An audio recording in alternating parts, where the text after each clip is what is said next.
গঙ্গা অথবা বলা ভালো ভাগীরথী। এই শান্ত নদীর তীরেই জন্ম নিয়েছে বাংলার বহু প্রাচীন জনপদ। তেমনই এক জনপদ হলো পানিহাটি। আজও এই নাম শুনলে অনেকেই মজা করে বা কখনো রাগের সুরে বলে ওঠে, পানিহাটি মানে কি জলের মধ্যে হাঁটি? এই নামের পিছনে রয়েছে এক দীর্ঘ ও সমৃদ্ধ ইতিহাস, যা জানতে হলে আমাদের ফিরে তাকাতে হবে কয়েক শতাব্দীর পিছনে। ইতিহাসবিদদের একাংশ মনে করেন পানিহাটির প্রাচীন নাম ছিল পণ্যহট্ট বা পণ্যহাটি। এখানে পণ্য অর্থাৎ দ্রব্য, হট্ট মানে হাট বা বাজার, অর্থাৎ এটি ছিল দ্রব্য কেনাবেচার এক গুরুত্বপূর্ণ কেন্দ্র। নদীপথই ছিল তখন যোগাযোগের মাধ্যম, আর সেই নদীপথ ধরেই পানিহাটি থেকে পূর্ববঙ্গের যশোর জেলার সঙ্গে সরাসরি বাণিজ্য গড়ে উঠেছিল। সেই সময় পানিহাটি ছিল এক সমৃদ্ধ এম্পোরিয়াম, ব্যবসায়ীদের আবাসভূমি ও ক্রয় বিক্রয়ের প্রাণকেন্দ্র। বিশেষ করে এখানকার সিঙের তৈরি চিরুনি দূর দূরান্তে খ্যাতি অর্জন করেছে।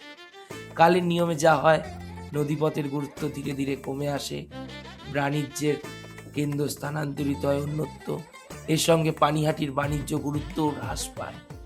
ভাষার ধ্বনিগত বিবর্তনের ফলে পণ্যহাটি নামটি পরিবর্তিত হয়ে ধীরে ধীরে পরিচিতি লাভ করে আজকের পানিহাটি নামে। আরও একটি মত অনুসারে যশোর জেলা থেকে এক বিশেষ ধরনের চাল পানিহাটিতে আমদানি করা হতো, যার নাম ছিল পেনেটি। এই পেনেটি শব্দের অপভ্রংশ থেকেও পানিহাটি নামের উৎপত্তি হতে পারে। ১৬শ শতাব্দীতে বৈষ্ণব আন্দোলনের প্রভাবে পানিহাটি পরিণত হয় এক গুরুত্বপূর্ণ বৈষ্ণব তীর্থক্ষেত্রে। গড়ে ওঠে হরিনামের হাট, ধর্মীয় মেলা ও কীর্তনের আসর। এই ধর্মীয় প্রেক্ষাপট থেকে ইতিহাসবিদদের একাংশ মনে করেন পুণ্যহট্ট অর্থাৎ পবিত্র হাট এই নাম থেকেও পানিহাটির উৎপত্তি হতে পারে। ভাষাবিদ ডক্টর পরেশচন্দ্র মজুমদারের মতে পানিহাটি শব্দের মূল সম্ভবত প্যান্নি হাট্টিক, যার অর্থ দ্রব্যের হাট বা বাজার। পাশাপাশি একটি সুন্দর বৈষ্ণবীয় ব্যাখ্যাও প্রচলিত আছে। হরিনামের যে হাটে প্রেম ভক্তির অমৃত রস প্রবাহিত হয় তাকেই রূপক অর্থে বলা হয়েছে পানির হাট।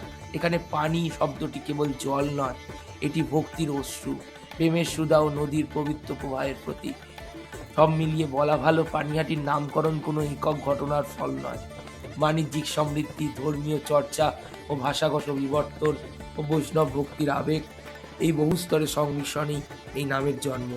তাই আজ যখন কেউ হালকা রসিকতায় পানিহাটির নাম বিকৃত করে বোঝাতে চান, তখন মনে রাখা উচিত এই নামের আড়ালে লুকিয়ে আছে বাংলার শতাব্দী প্রাচীন ইতিহাস ও সংস্কৃতির গৌরবময় উত্তরাধিকার।